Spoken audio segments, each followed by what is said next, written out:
Hello everyone, welcome back to my YouTube channel.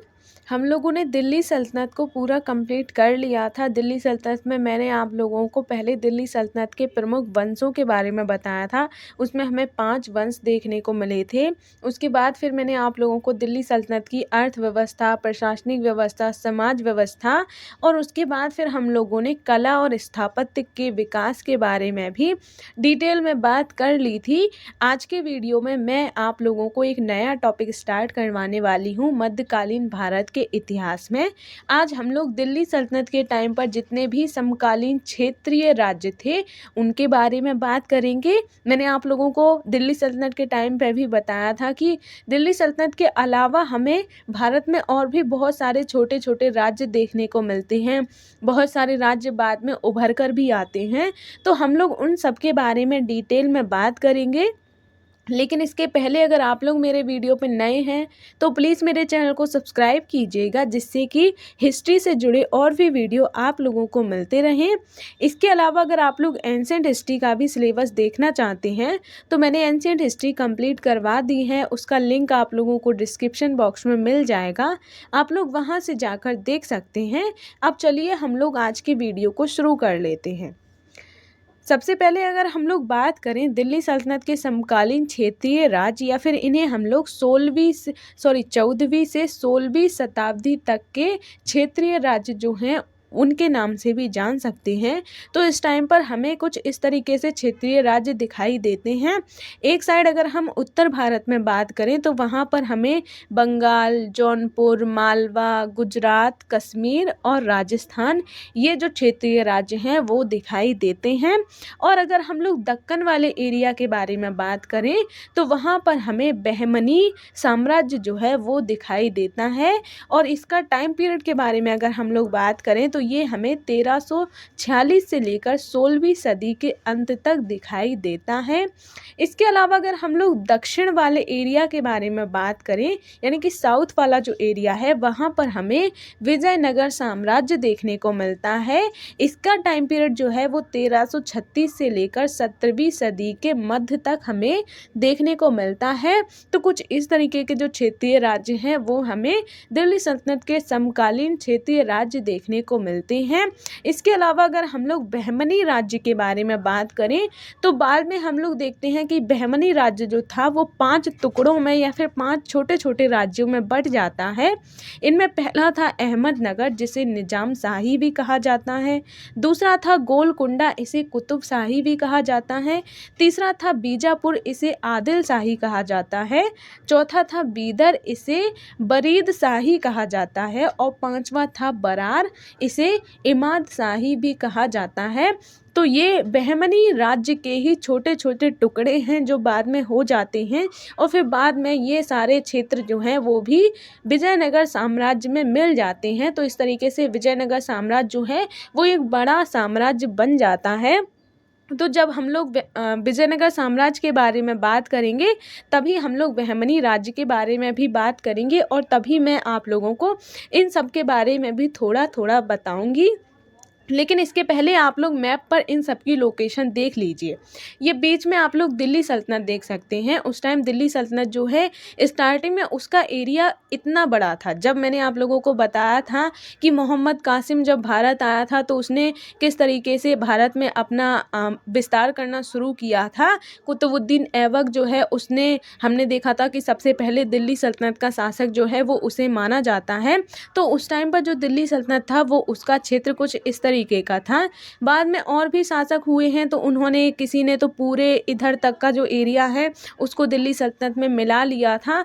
लेकिन बाद में कुछ शासक ऐसे भी हुए हैं जिन्होंने कुछ ऐसी नीतियां अपनाई हैं जिनकी वजह से दिल्ली सल्तनत जो है उसका विखंडन होने लगा था, और उसकी जगह पर हमें और भी बहुत सारे छोटे छोटे राज्य दिखाई देने लगते हैं।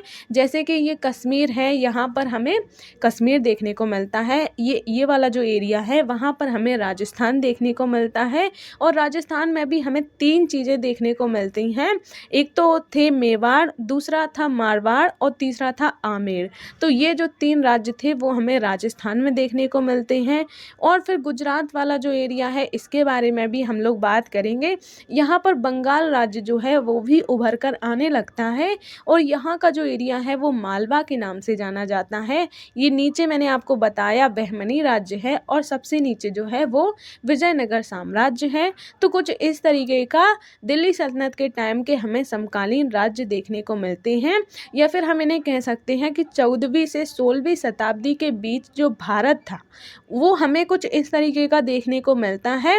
तो इन सब के बारे में हम लोग डिटेल में बात करेंगे, लेकिन सबसे पहले हम लोग इनके बारे में थोड़ा थोड़ा जान लेते हैं। लेकिन उसके पहले हम लोग दिल्ली सल्तनत के पतन के बारे में बात कर लेते हैं कि आखिर कौन कौन से ऐसे रीजन थे जिससे ये नए नए राज्य उभर कर आ रहे थे। दिल्ली सल्तनत का जो इतना बड़ा एरिया था वो कम कैसे होने लगा था और उनकी जगह पर नए नए राज्य किस तरीके से उभर कर आ रहे थे। तो इसका जो सबसे बड़ा कारण माना जाता है वो माना जाता है 1398 में दिल्ली सल्तनत पर तैमूर का जो आक्रमण हुआ था वो दिल्ली सल्तनत के पतन का सबसे बड़ा कारण माना जाता है। इसके अलावा मोहम्मद बिन तुगलक जो तुगलक वंश का शासक था उसने भी कुछ ऐसी नीतियां अपनाई थी जिनकी वजह से दिल्ली सल्तनत का बहुत ज़्यादा पतन हो गया था। इसमें जो इसकी सबसे बड़ी नीति थी वो थी राजधानी परिवर्तन का इसका निर्णय। यानी कि इसने अपने दिल्ली सल्तनत की जो राजधानी है उसको दिल्ली से बदलकर दौलताबाद कर दिया था। लेकिन हालांकि इसने कुछ टाइम बाद वापस दिल्ली को राजधानी बना लिया था। लेकिन इस बीच में जो राज्य को नुकसान हुआ यानी कि दिल्ली सल्तनत को जो आर्थिक नुकसान झेलना पड़ा उसकी वजह से भी हम लोग कह सकते हैं कि दिल्ली सल्तनत का पतन हुआ होगा। इसके अलावा इसने और भी बहुत सारे ऐसे काम किए थे, सांकेतिक मुद्रा का प्रचलन करवाया था। तो इस तरीके से इसने और भी बहुत सारे काम किए थे जिनकी वजह से हम कह सकते हैं कि दिल्ली सल्तनत का पतन हुआ होगा। इसके अलावा बाद के जो और भी शासक हुए हैं वो इतने ज़्यादा शक्तिशाली शासक नहीं हुए थे। इसी वजह से जो आसपास के जो क्षेत्र के राजा हुआ करते थे उनके बीच भी एक शक्ति पैदा होने लगी थी। यानी कि अब वो खुद को ज़्यादा शक्तिशाली मानने लगे थे दिल्ली सल्तनत के जो शासक हैं उनसे भी ज़्यादा, इसीलिए उन्होंने खुद को स्वतंत्र राज्य घोषित करना ज़्यादा उचित समझा। अब हम लोग धीरे धीरे इनके बारे में थोड़ा थोड़ा जान लेते हैं। तो सबसे पहले हम लोग बंगाल, असम और उड़ीसा के बारे में बात कर लेते हैं। बंगाल जो है वो दिल्ली सल्तनत से काफ़ी दूर पड़ जाता था और चूंकि ये समुद्र से लगा हुआ है इसलिए इसकी जलवायु भी काफ़ी अलग देखने को मिलती थी दिल्ली सल्तनत के कंपेयर में। इन 2 वजह से ये बार बार दिल्ली सल्तनत से अलग होता रहा है। यानी कि ऐसा नहीं है कि ये पहली बार ही दिल्ली सल्तनत से अलग हुआ था, बहुत बार ये दिल्ली सल्तनत से अलग हुआ फिर वापस से दिल्ली सल्तनत में मिल गया, फिर इस तरीके से ये क्रम चलता रहा। लेकिन अगर हम बात करें जो इलियास खान नाम का शासक था उसने इसको दिल्ली सल्तनत से स्वतंत्र करवाया, इसीलिए इसे बंगाल का प्रथम शासक कहा जाता है। इसने बंगाल की राजधानी पंडुआ को बनाया। इलियास के बाद हमें देखने को मिलता है कि उसका बेटा जिसका नाम सिकंदर था वो शासक बनता है। और अगर हम लोग बंगाल के जो राज्य है उसके अगर सबसे मशहूर या फिर सबसे शक्तिशाली शासक के बारे में बात करें तो वो हमें गयासुद्दीन आजम शाह देखने को मिलता है जो कि अपने न्याय के लिए मशहूर माना जाता है। ऐसा कहा जाता है कि ये बहुत ही अच्छा न्याय करता था, जो लोग भी इसके पास न्याय के लिए आते थे वो इससे संतुष्ट होकर ही जाते थे। इसके अलावा अगर हम लोग बात करें इसने अपने राज्य की आर्थिक गतिविधियों पर भी ध्यान दिया। इसने चीन के साथ व्यापारिक संबंध भी बढ़ाए जिससे राज्य को बहुत आर्थिक लाभ भी हुआ था। अब हम लोग आगे बात कर लेते हैं कि अभी तक ये जो दोनों शासक थे जो तीनों शासक थे वो मुस्लिम शासक देखने को मिलते थे। लेकिन बंगाल में हमें एक हिंदू शासक भी देखने को मिलता है जो राजा गणेश के नाम से जाना जाता है। राजा गणेश के बाद हम देखते हैं कि अलाउद्दीन हुसैन जो है वो शासक बनता है। इसके समय बंगाल जो है वो एक प्रबुद्ध शासन काल के रूप में जाना जाता है। यानी कि इसने भी ऐसे बहुत से कार्य किए थे जिनसे बंगाल जो है उसका उत्कर्ष देखने को मिला था, वहाँ पर बहुत ज़्यादा शक्तिशाली राज्य हम कह सकते हैं वो उभर कर सामने आने लगा था। इसके अलावा अगर हम बात करें अलाउद्दीन हुसैन के टाइम पर ही हम देखते हैं कि असम और उड़ीसा जो है वो भी बंगाल के समकालीन राज्य उभर कर सामने आने लगे थे। असम में अगर हम लोग बात करें तो वहाँ पर हमें स्वर्ण नारायण नाम का जो राजा है उसका शासन देखने को मिलता है, जबकि जो उड़ीसा है वहाँ पर हमें गंग वंश के शासकों का शासन देखने को मिलता है। बाद में उड़ीसा जो है वहाँ पर गंग वंश के बाद हमें गजपति नाम का एक नया वंश देखने को मिलता है। इसके अलावा अगर हम बात करें बाद में फिर बंगाल और उड़ीसा के बीच में बहुत सारी लड़ाइयाँ भी हुई, युद्ध भी हुआ, लेकिन कोई रास्ता नहीं निकला और फिर बाद में उन दोनों ने संधि कर ली और फिर अलग अलग स्वतंत्र राज्य बन गए। और जब वो स्वतंत्र राज्य बने तो सरस्वती नदी जो है उसे बंगाल और बिहार के राज्यों की सीमा निर्धारित कर दिया गया। यानी कि पहले के टाइम पे ऐसा ही होता था कि कोई वैसे तो सीमा निर्धारित करने का कोई मापने का तरीका तो होता नहीं था, इसीलिए कोई भी नदी है या कोई जंगल है या फिर कोई रास्ता है उसे ही सीमा बना दिया जाता था। तो इनके बीच में यानी कि बंगाल और बिहार के बीच में जो राज्य की सीमा थी वो सरस्वती नदी को माना गया था। अब हम लोग नेक्स्ट बात कर लेते हैं गुजरात, मालवा और मेवाड़ के बारे में। इस तरीके से मैं आपको सारे राज्यों के बारे में थोड़ा थोड़ा ही बता रही हूँ, क्योंकि अगर हम ऐसे एक ही राज्य के बारे में डिटेल में बात करेंगे तो शायद बहुत लंबा वीडियो हो जाएगा, क्योंकि इस तरीके से तो हर राज्य की हिस्ट्री बहुत ज़्यादा बड़ी है।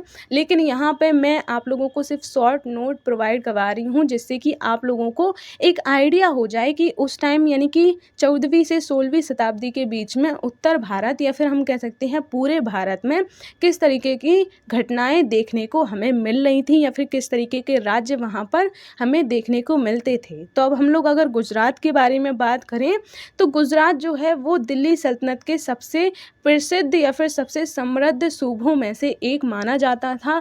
सूबा कह सकते हैं या फिर हम लोग इसे इक्ता भी कह सकते हैं, क्योंकि दिल्ली सल्तनत जो है वो इक्ता प्रणाली वहाँ की बहुत प्रचलित थी। और जो भी सूबे हुआ करते थे, सूबे कहने का मतलब हम लोग प्रेजेंट टाइम में राज्य से लगा सकते हैं। तो जिस तरीके से प्रेजेंट टाइम में राज्य होते हैं उसी तरीके से उस टाइम पर सूबे हुआ करते थे या फिर इन्हें इक्ता भी कहा जाता था। और हर इक्ता या फिर हर सूबे का एक सूबेदार या फिर इक्तेदार हुआ करता था जो वहाँ के प्रशासन को संभालता था। इसी तरीके से हम देखते हैं कि गुजरात जो है उसका जो सूबेदार था वो हमें जफर खां देखने को मिलता है, और इसी ने 1407 ईस्वी में गुजरात को स्वतंत्र राज्य घोषित करवाया था और खुद इसने मुजफ्फर शाह की उपाधि ग्रहण की थी। लेकिन ये तो सिर्फ हमें गुजरात का संस्थापक देखने को मिलता है जिसने गुजरात को स्वतंत्र करवाया था, इसके अलावा इसने और कोई भी कार्य नहीं किए थे। लेकिन अगर हम लोग गुजरात के वास्तविक शासक के बारे में बात करें तो वो मुजफ्फर शाह, यानी कि ये जो जफर खां था इसे ही मुजफ्फर शाह कहा जाता था। इसका जो पोता था जिसका नाम अहमद शाह प्रथम यानी कि अहमद शाह फर्स्ट था, वो हमें गुजरात का वास्तविक शासक देखने को मिलता है। एक्चुअल में वास्तविक शासक उसे कहा जाता है जो राज्य को विकास की ओर ले जाता है, वहाँ पर बहुत सारे आर्थिक और प्रशासनिक विकास करता है, उसे ही उस राज्य का वास्तविक शासक माना जाता है। तो मुजफ्फर शाह जो था उसने सिर्फ गुजरात को स्वतंत्र करवाया था दिल्ली सल्तनत से, लेकिन अहमद शाह फर्स्ट जो था उसने बहुत सारे कार्य भी किए थे, अपने राज्य का विस्तार भी किया था, तो इसीलिए उसे वास्तविक शासक कहा जाता है। अगर हम बात करें इसने अपने राज्य का विस्तार किया और उसे मजबूत भी बनाया था। इसके अलावा अहमदाबाद को इसने अपने राज्य की राजधानी भी बनाया, यानी कि स्टार्टिंग में गुजरात की राजधानी अहमदाबाद नहीं हुआ करता था। अहमद शाह जो फर्स्ट था उसने अहमदाबाद को गुजरात की राजधानी बनाया और तब से लेकर अभी तक हम देखते हैं कि प्रेजेंट टाइम में भी गुजरात की राजधानी अहमदाबाद ही हमें देखने को मिलती है। इसके अलावा इसने अपने राज्य में बहुत सारे बाज़ारों का भी निर्माण करवाया था, जिससे कि आर्थिक गतिविधियों का हमें विकास होता हुआ दिखाई देता है। इसके अलावा इसने मस्जिदों और मदरसों का भी निर्माण करवाया था। लेकिन ऐसा नहीं है कि ये बहुत ही अच्छा शासक था और इसने सारे अच्छे ही काम किए थे, इसने कुछ गलत काम भी किए थे, या फिर हम कह सकते हैं इसने कुछ ऐसी नीतियां भी अपनाई थी जिससे राज्य को नुकसान भी देखने को मिला था और जनता भी इससे असंतुष्ट हुई थी। जैसे कि अगर हम बात करें इसने अपने राज्य में जो हिंदू लोग थे उन पर जजिया कर भी लगाया था। अब जजिया कर के बारे में अगर हम बात करें तो मैंने आप लोगों को बहुत ही डिटेल में 2-3 बार बताया कि जजिया कर की शुरुआत भारत में सबसे पहले किसने की थी, तो उसका आंसर आप लोग मुझे कमेंट बॉक्स में ज़रूर दीजिएगा। अगर हम लोग इसके अलावा बात करें, इसने हिंदुओं पर जजिया कर लगाया था, इसके अलावा इसने मंदिरों का विनाश भी करवाने का आदेश भी दिया था। यानी कि हम कह सकते हैं कि इसने मस्जिदों और मदरसों का तो निर्माण करवाया था, लेकिन जो हिंदू धर्म के मंदिर वहाँ पर पहले से बने हुए थे उनको इसने नष्ट करवाने के आदेश भी दिए थे। तो इस तरीके से हिंदू जनता जो है उसको बहुत ही असंतुष्टि भी हुई थी इसके कार्यों से।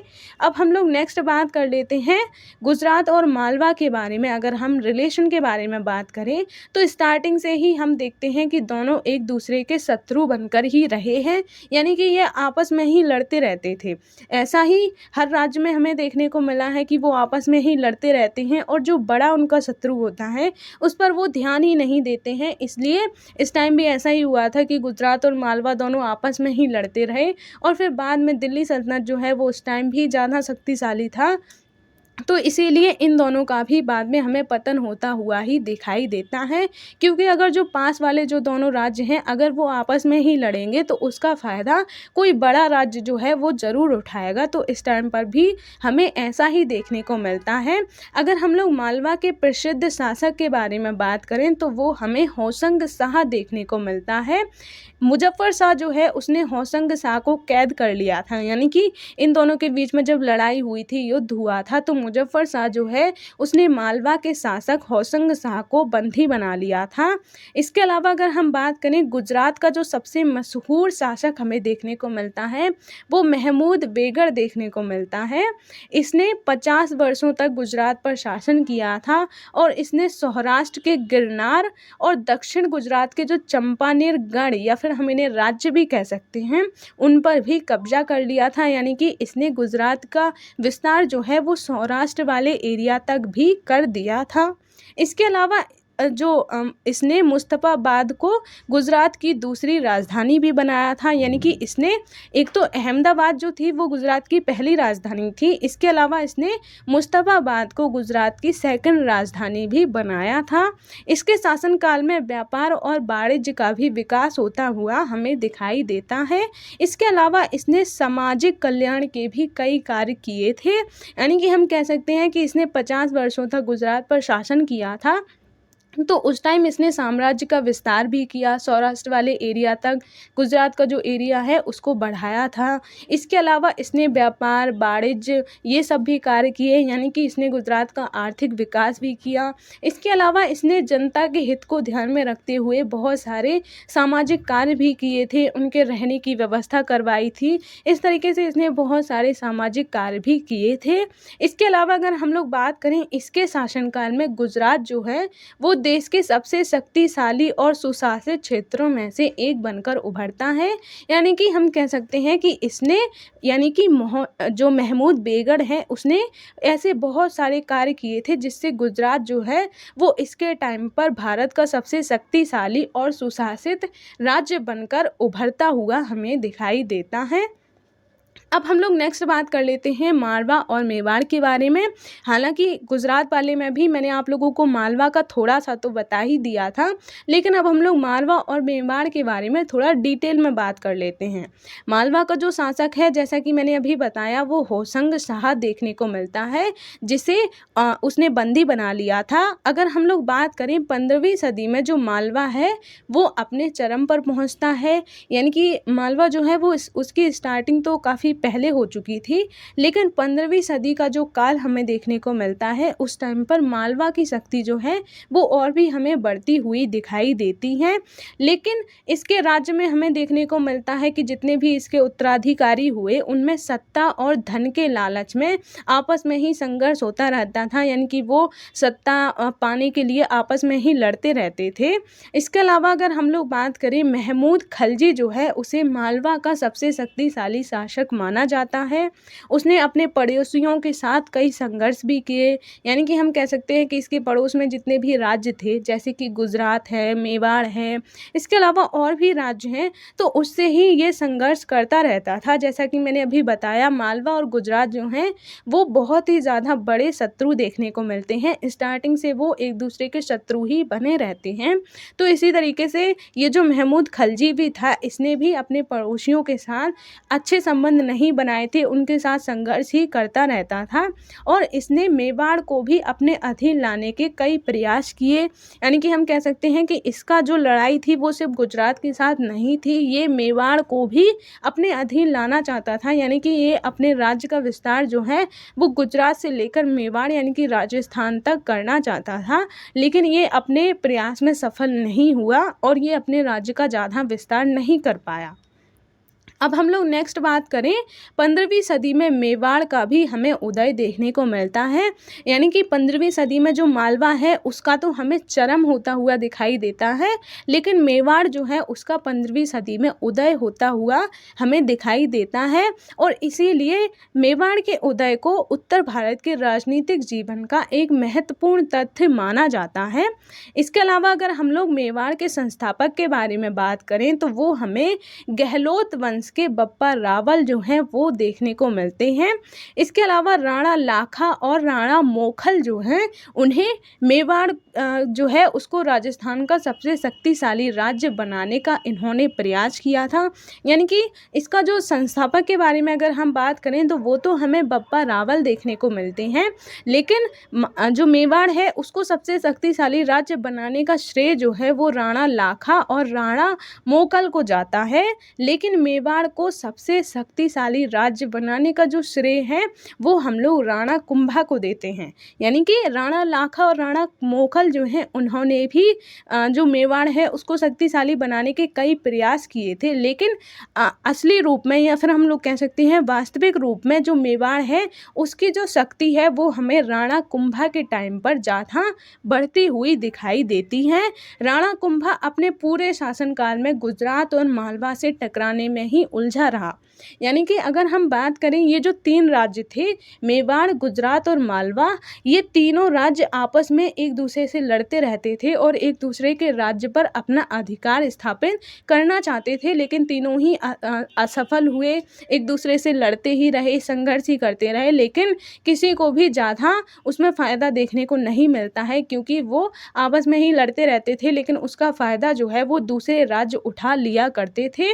तो इस तरीके से हम लोग कह सकते हैं कि राणा कुंभा जो है वो भी अपने शासनकाल के पूरे टाइम मालवा और गुजरात से लड़ते हुए ही दिखाई देते हैं। इसके अलावा हम देखते हैं कि 1508 में राणा सांगा जो है वो मेवाड़ का शासक बनता है।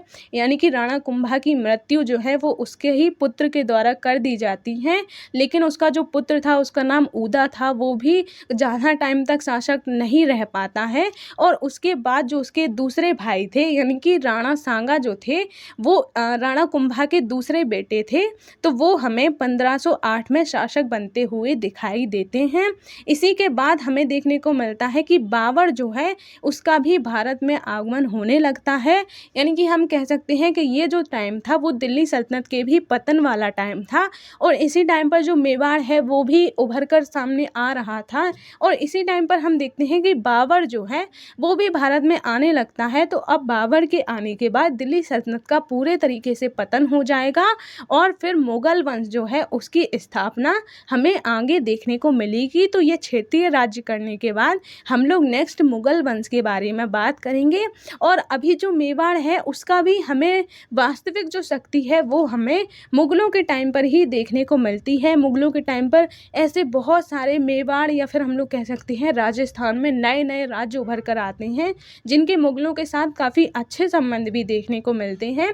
तो उन सब के बारे में हम लोग जब मुगल काल करेंगे उस टाइम पर बात करेंगे। अगर हम लोग इस टाइम बात करें यानी कि ये 1525 तक का जो टाइम था, इस टाइम तक के बारे में अगर हम बात करें तो उत्तर भारत जो है उसकी राजनीतिक स्थिति बहुत ही तेज़ी से बदलती हुई हमें दिखाई देती है।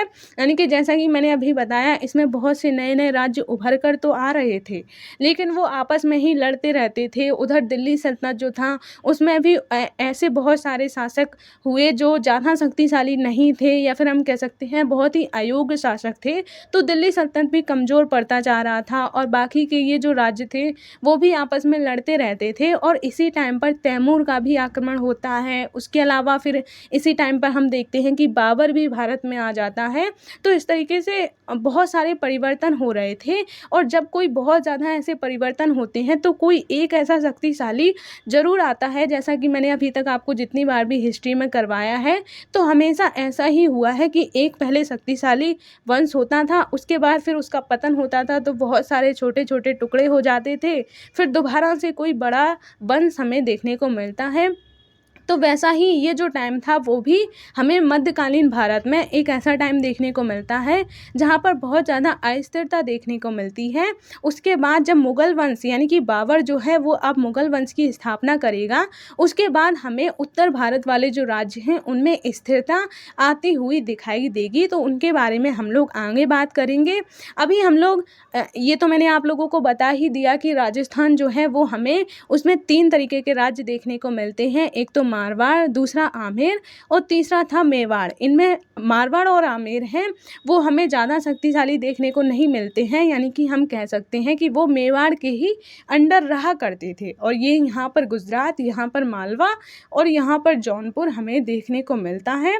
अब हम लोग नेक्स्ट बात कर लेते हैं कश्मीर के बारे में। यानी कि कश्मीर जो है वो सबसे उत्तर में पड़ता है, इसलिए उसका इन गतिविधियों के साथ कोई ज़्यादा संबंध नहीं होता था, इसीलिए कश्मीर के बारे में हम लोग अलग से बात कर रहे हैं।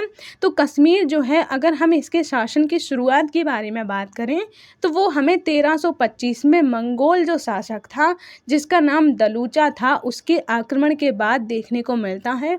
यानी कि पहले जो कश्मीर है उस पर कोई किसी भी ज़्यादा बड़े शासक का शासन नहीं हुआ करता था, लेकिन जब उस पर मंगोल का आक्रमण होता है 1325 में, उसके बाद हमें देखने को मिलता है कि वहाँ पर भी हमें राजनीतिक तत्व उभर कर आते हुए दिखाई देने लगते हैं। इस टाइम अगर हम लोग बात करें, कश्मीर जो है वो शैव मत का एक प्रसिद्ध केंद्र माना जाता था, यानी कि वहाँ पर जो शिव भक्त हुआ करते थे वो उनका केंद्र हमें ज़्यादा देखने को मिलता था। और वहाँ पर हिंदुओं को प्रवेश की अनुमति नहीं थी, यानी कि वहाँ पर और लोग रहा करते थे, मुस्लिम भी रहा करते थे, बौद्ध भी रहा करते थे, लेकिन वहाँ पर हिंदुओं को प्रवेश की अनुमति नहीं थी।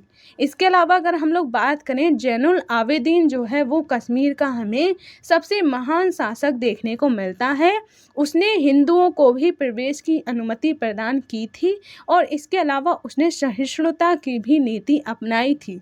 यानी कि पहले हिंदू जो हैं उनको कश्मीर में प्रवेश की अनुमति नहीं थी, लेकिन जो उसका जो सबसे प्रसिद्ध शासक हमें देखने को मिलता है जिसका नाम जैनुल आवेदीन था, उसने हिंदुओं को भी प्रवेश की अनुमति दी। यानी कि उसने, हम कह सकते हैं कि एक सहिष्णुता की नीति अपनाई और उसने सभी धर्मों को वहाँ प्रवेश करने की अनुमति दी। ये जो जैनुल आवेदीन था वो एक विद्वान भी था, इसके अलावा वो काव्य रचना भी करता था। तो इस तरीके से हमें देखने को मिलता है कि ये बहुत ही एक, हम कह सकते हैं, अच्छा शासक था। इसकी जो नीति थी वो सहिष्णुता पूर्वक नीति हमें देखने को मिलती है। इसके अलावा ये विद्वान भी था, इसने बहुत सारी काव्य रचनाएं भी की हैं। ये एक संगीत का भी हमें बहुत शौकीन देखने को मिलता है और इसके शौक को देखते हुए ग्वालियर के जो राजा थे, ग्वालियर जो है वो संगीत के लिए प्रसिद्ध माना जाता है, तो उन्होंने भी इसे अपने दरबार में, यानी कि ग्वालियर के राजा ने इसे अपने दरबार में संगीत सुनने के लिए भी बुलाया था। तो इस तरीके से हम लोग कह सकते हैं कि कश्मीर में भी हमें कुछ इस तरीके का राजनीतिक प्रशासन देखने को मिलता है। इसके अलावा इसने कश्मीर के आर्थिक विकास पर भी ध्यान दिया, यानी कि ऐसे इसने बहुत से कार्य किए जिससे कश्मीर का आर्थिक विकास भी हमें होता हुआ दिखाई देता है। तो ये था हमारा आज का वीडियो। आज हम लोगों ने उत्तर भारत में जितने भी क्षेत्रीय राज्य देखने को को मिलते हैं उनके बारे में बात कर ली है। अब नेक्स्ट वीडियो में मैं आप लोगों को बहमनी साम्राज्य और विजयनगर साम्राज्य के बारे में डिटेल में बताऊंगी। तो आज के वीडियो को हम बस इतना ही रखते हैं। अगर आपको पसंद आया हो तो प्लीज़ लाइक कीजिएगा और मेरे चैनल को सब्सक्राइब कीजिएगा। मिलते हैं अब हम नेक्स्ट वीडियो में, तब तक के लिए जय हिंद।